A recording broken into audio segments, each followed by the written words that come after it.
Hello lovely YouTubers, just continuing on this, putting the intake side of the Mitsubishi Triton project.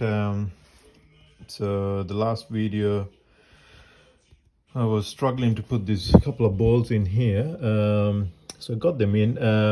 So the EGR valve unit got two bolts up right there, and there's another two bolts in here.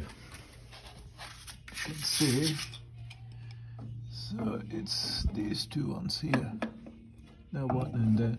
So you can put a bit of a long extension bar with a 12 mil socket and tighten those ones.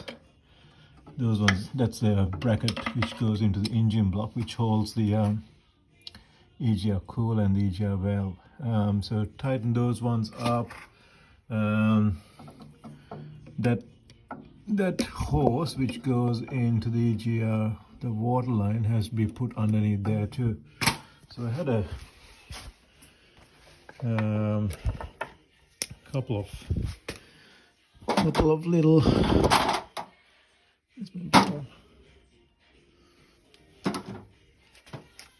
couple of pliers.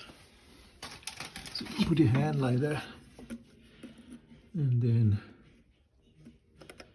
get that hose clamp in here. So once you get those ones done,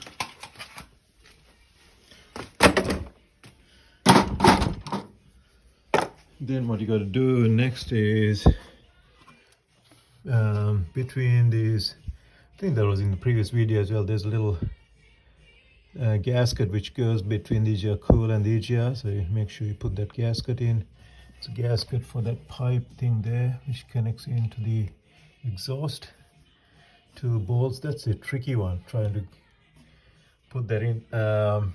Then once you do that, connect your diesel return line.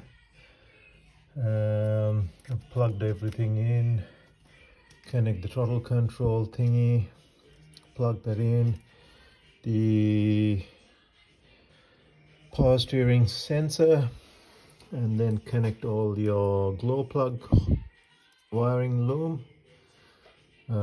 There's a bracket which goes there, like a little U-shaped bracket. Install those two, and there's another bracket which goes here. Put that in. I haven't tightened that. So that's a diesel line which comes from the injector pump. I haven't put that in. I just want to, when I'm starting it, I just want to have a look first. I just, so in case there's any dirt, it'll go. You might do have something like that. So what's next I'm doing is, what else did I do? So connect all your, there's a little sense maps kind of sensor there, so connect there, connect these wiring, diesel lines. I connected the primary filter as well before that gets hard.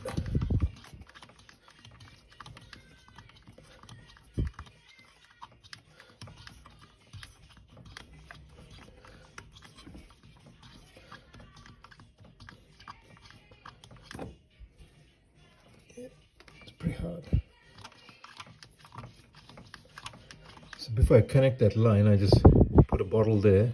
So that's a line which goes into your hey Echo, you angry with me, buddy? So that's the one which goes into your, that's your in and that's your return.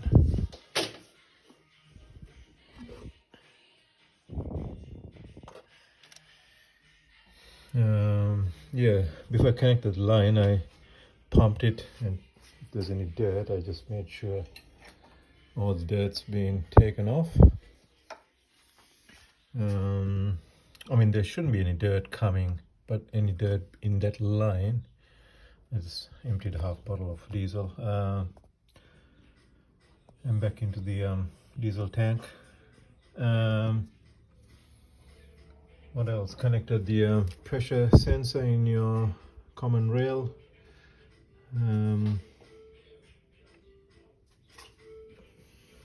That wasn't taken off. Yeah, put that hose which gets connected to your EGR cooler thing there, which goes your heater. And there's a bolt which goes there as well. So there's a few little bracket bolts holding the hoses. Make sure you get them. A couple of them are 12 mil, some are 10 mil. Only thing I haven't done in the engine is I'll have to take this couple of these. Oh, they're not even tight, and I can probably take them because I did the all the injectors are new. Not the electronic bit, but the inject nozzles. I've got 4 new nozzles and put them in. So that goes in between these two to hold the cover. So that has to be fed through like such. So I need to take, which I can, I might do that before I tighten them. As I said, on the manual, you can only take these pipes like 6 or 10 times. So make sure you don't do it too many times, and you got to record it. So I'll record the date and time I took them off a couple of weeks ago and put them back probably today. Put that information in the manual. Connected the temperature control things in your DPF, which is there. That wire, I thought that had a bit of a bracket to hold, because that is shaking like that, isn't it?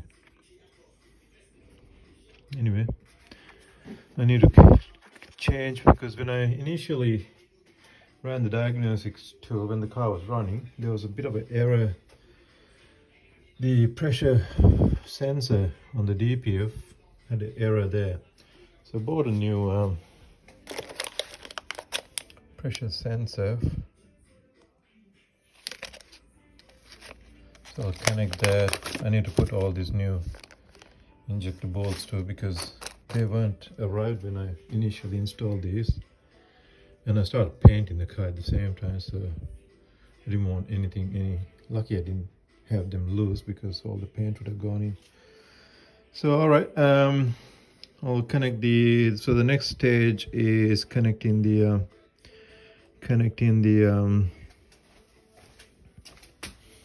bought this new what do you call, yeah, connect the intercooler hoses. I'll put that later. I'll do the radiator, the AC condenser. Only thing what happened was, when I was drilling one of these holes to put one of these brackets, I actually damaged one of these AC lines somewhere. Where was it? Hopefully it's not leaking. Yeah, the drill bit came through there and then hit the oh, there it is. I don't think it's leaking. We'll find out. I might put a bit of some kind of a paste, aluminium paste, and wrap it before I regas the AC. So yeah guys, put the radiator AC thing, which is here. I'll put the wheels in the back and then put the wheels on. Yeah, connect that one and put the wheels in the back, and then hopefully it'll start. We got some we also got some thing called Start You Bastard. So I'll spray some of that too, in case it didn't start. So spray some of that.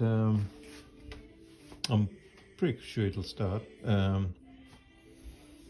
but in case, I got a neighbor who's a mechanic too, so I might ask him some help in case it didn't start. So yeah, connect the radiator hose top and bottom. I was going to get some new radiator hose, but yeah, I didn't have, completely forgot to buy them, so that'll be another little job.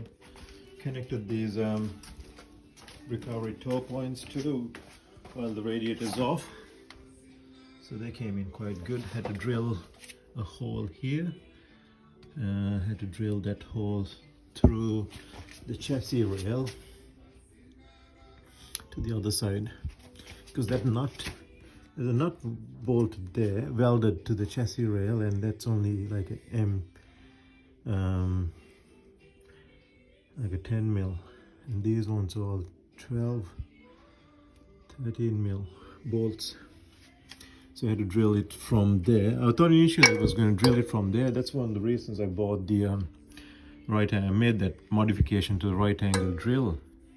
And then when I went inside, you could actually drill it from here on the inside of the chassis rail. So yeah, get in there. New intercooler as well.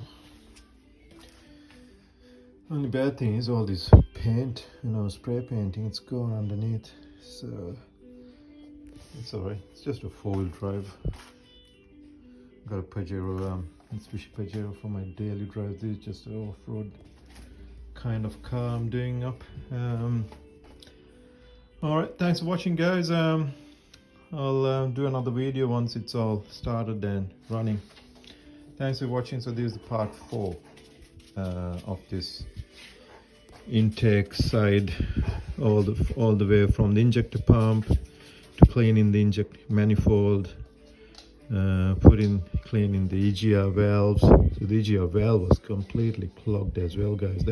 That pipe there and the other one was, I reckon there was probably about a 10 mil hole for the air to go through. So, and it's a common problem in this engine, so whoever who watches these videos in the future will find it helpful, because there wasn't much videos on YouTube explaining, probably in English. There's a few from Thailand or somewhere there, people doing the EGR valve but not the whole intake. So it'd be a good video for people to do it as a weekend job. It took 2 hours to take off, another 2 to put back. So if you had half a day spare on a weekend, a couple of mates, some beers, yeah, very easily done. I've been following a Triton forum in Australia. I think a lot of people say it cost about $800 to $1,500 to get it all cleaned up. Some kind of a sonic cleaner. So anyway, they got to still take everything off and put it back together. So I just use diesel. What else? Degreaser, carby cleaner, all that type of stuff to clean inside the intake. And the pipes was hard, had to scrape a lot of stuff. I reckon I've got probably about a good handful of sludge inside. Probably a good, like a bowl of cereal kind of, maybe a bit more than that, maybe 2 bowls of cereal kind of amount came out from the inside those intake and the pipes. Alright guys, hopefully someone enjoys this video and will be find it quite useful. Before I finish, I'll explain the secondary diesel filter as well. So diesel comes through that line there, and there's a little arrow there which points the direction it goes to. So it goes in there, or it goes in like that. I don't know how it works. And then goes out from there to the main filter, and then goes into your in there. So that's how this filter system works. And that's a 5 micron filter, I think. and that's the same, so it'll help that filter a lot. I also got a catch can, Pro Vent catch can on that, so that's been installed as well. So they're the two main things people install in these cars. I think a lot of the sludge is caused by, because the rocker cover goes, the air which comes out of the rocker cover, initially it goes to the turbo to keep it lubricated and emission control, and now it goes through the catch can, take all the oil off. It might put a little bit back in here, and that's what gets fed into this intake. So all the sludge, if the catch can wasn't there, it'll go through there, and all the fumes mixed with oil goes in through and gets collected. So that's one of the main reasons catch can is quite effective. All right, I think that's enough talking. We'll do another video once it's running, put the wheels on, and yeah, finish it up. I still got to paint the tub next. Love the wheels.